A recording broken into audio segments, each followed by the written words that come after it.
Здравствуйте, уважаемые друзья! С вами я, Юрий Тютченко, кандидат ветеринарных наук, и в этом видеоподкасте рассмотрим один очень интересный и важный вопрос. Как кормить супоросных свиноматок и подсосных поросят, чтобы к моменту отъема поросята имели как можно больший вес?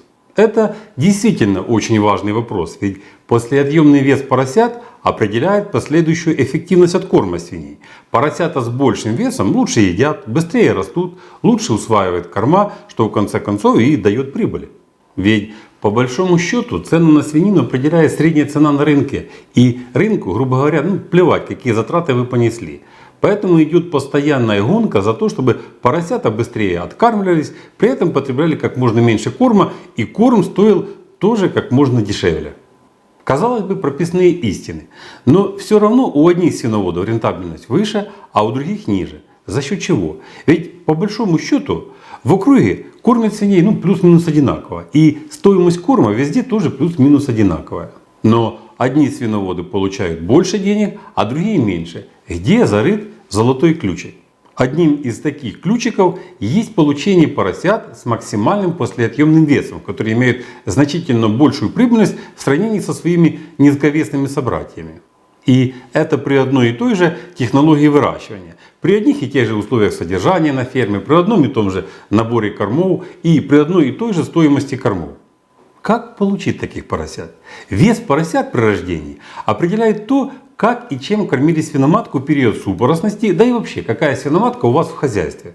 Ведь современная свиноматка многоплодная, она приносит много поросят.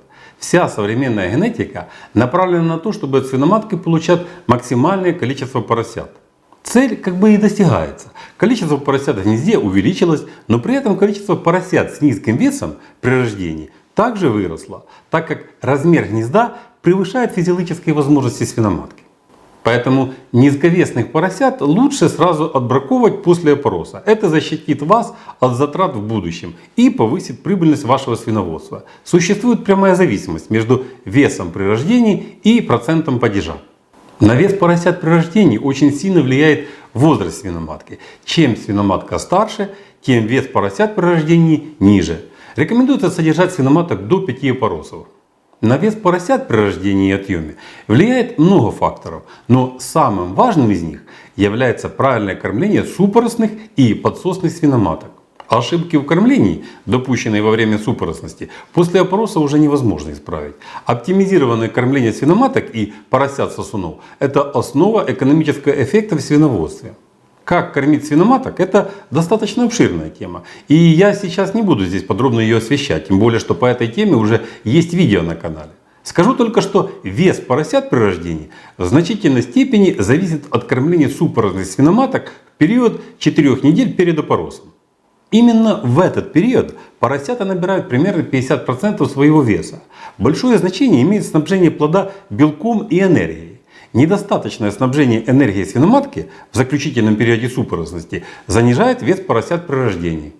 Энергетическая ценность суточного рациона должна отвечать потребностям свиноматки.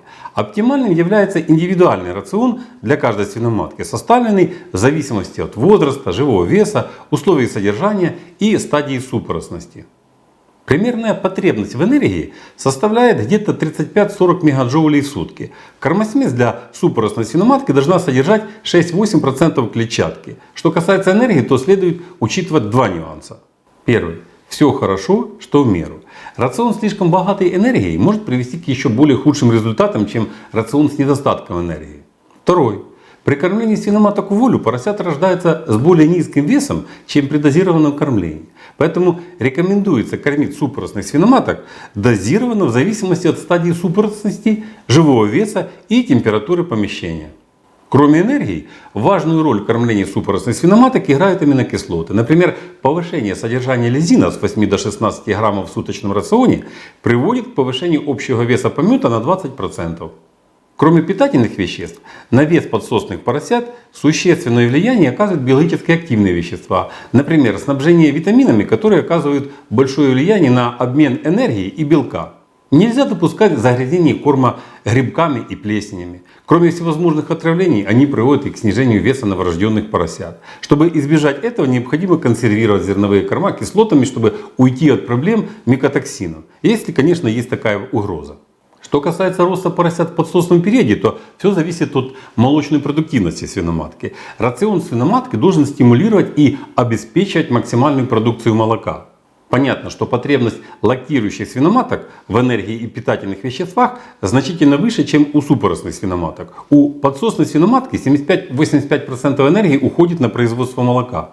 Если в помете у свиноматки 10 и более поросят, то кормление такой свиноматки должно быть практически в волю. Свиноматки в подсосном периоде теряют от 15 до 35 кг своей массы. Потеря веса и низкое содержание сахара в крови подсосной свиноматки снижает молочность, ухудшает оплодотворяемость и уменьшается вес помета. Теперь перейдем к поросятам. Поросята получают пассивный иммунитет с молоком свиноматок, в котором содержатся иммуноглобулины. Этот пассивный иммунитет держится 2 недели.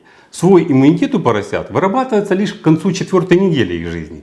И здесь есть очень интересный момент, что между 2-й и 4-й неделями происходит провал иммунитета. То есть поросята в это время становятся очень уязвимыми к различным заболеваниям. Поэтому в это время необходимо использовать престартерный комбикорм. Такой комбикорм должен легко усваиваться, иметь высокую концентрацию энергетических веществ и протеинов, а также очень хорошо обеспечивать организм поросят минеральными веществами и витаминами. Хороший престартер также тренирует ферментную систему поросят и создает наилучшие предпосылки для отъема поросят без каких-либо проблем. Необходимо следить за температурой свинарники. В случае высокой температуры, свыше 30 градусов, свиноматки принимают меньше корма и, соответственно, меньше производят молока, что также приводит к снижению привесов поросят. Оптимальной для свиноматок является температура около 17 градусов. Но этой температуры недостаточно для поросят. Поросятам после рождения необходима температура 38 градусов. То есть для поросят необходимо обеспечивать дополнительный обогрев. С возрастом требования поросят к температуре постепенно снижаются. Все, что я вам описал, это достаточно схематично и понятно, что требует более подробного освещения. Это информация к пониманию, и она должна быть стимулом для свиноводов для дальнейшего, более глубокого или самостоятельного изучения. Или ждите моих следующих выпусков, где все эти вопросы будут освещены более подробно. А пока на этом все. Здоровья вам и вашим поросятам, подписывайтесь на наш канал и до новых встреч!